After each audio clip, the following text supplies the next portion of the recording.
fanatic and father of two, Darryl McDonough is the Chief Executive Partner of national law firm Clayton Utz. With a passion for the law and solving problems, he is here today to talk to us about leadership. Why did you decide to pursue a career in law? I suppose it goes back to a very young age, that as a young person I had a determination to do one of two things, either to be a lawyer or to be a priest. And I tried the priest part of it, and that didn't work, so I thought, well, I best go and try being a lawyer. And I guess a lot of your time now would be taken up with duties associated with being the CEO. What do you miss about practice? I miss the transactions. I miss the interaction with clients. It's something I didn't realise that I would miss it so much, but it certainly is something that I do miss on a daily basis.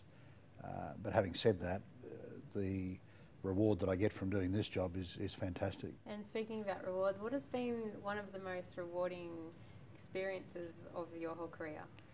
It's interesting you ask that question, because I would imagine a lot of people would expect me to say that it's a particular transaction or something of that nature.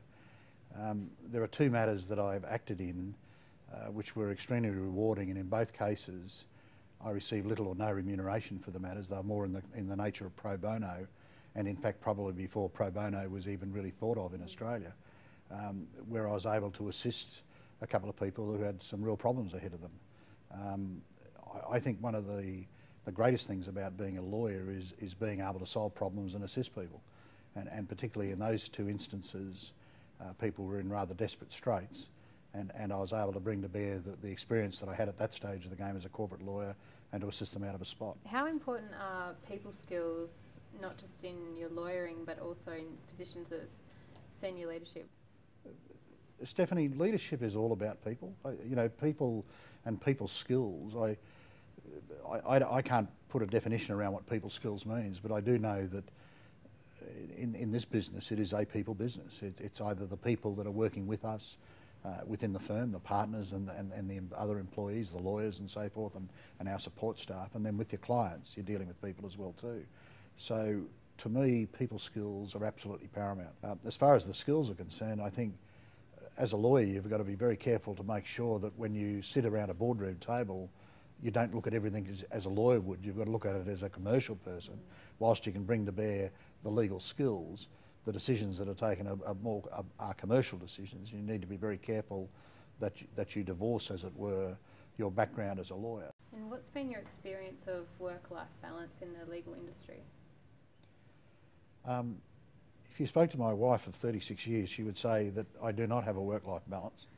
But the fact of the matter is, I think, let's be honest about it, if you're going to strive to be the very, very best, you have to make sacrifices. And sometimes that means that you're not able to be, at home at the hours that you might otherwise wish to be.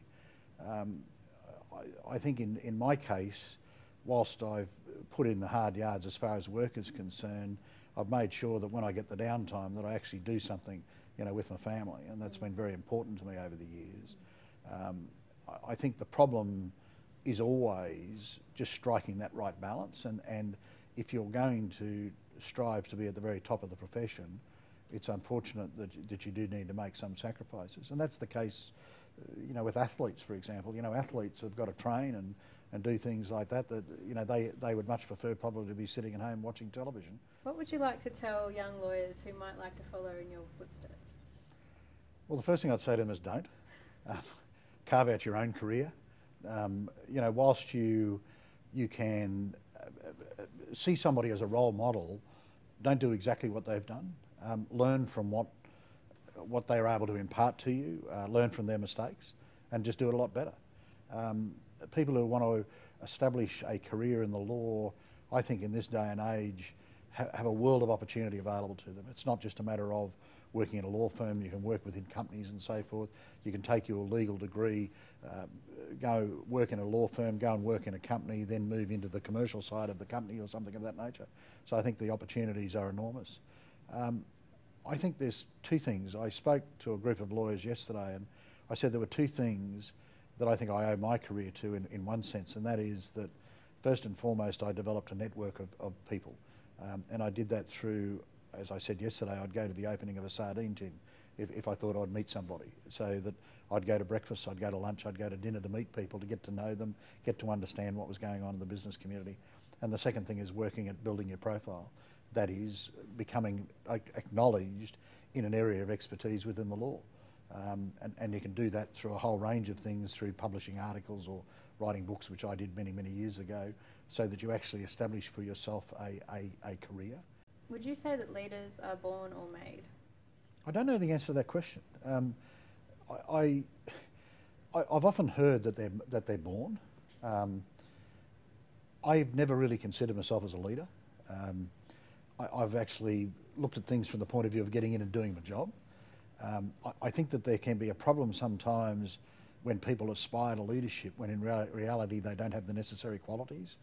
I think there is probably a mixture. I think to an extent it might be inherent in their DNA from day one, but I think it also comes about from learning from your environment and from other people and mentors and things of that nature, that you actually modify and you change, and people are prepared to entrust you with the trappings of what I'll call the trappings of leadership. Like in my particular case, I'm in the position that I am because of the support of the partners. And as soon as if I lost that support, then I would no longer be a leader.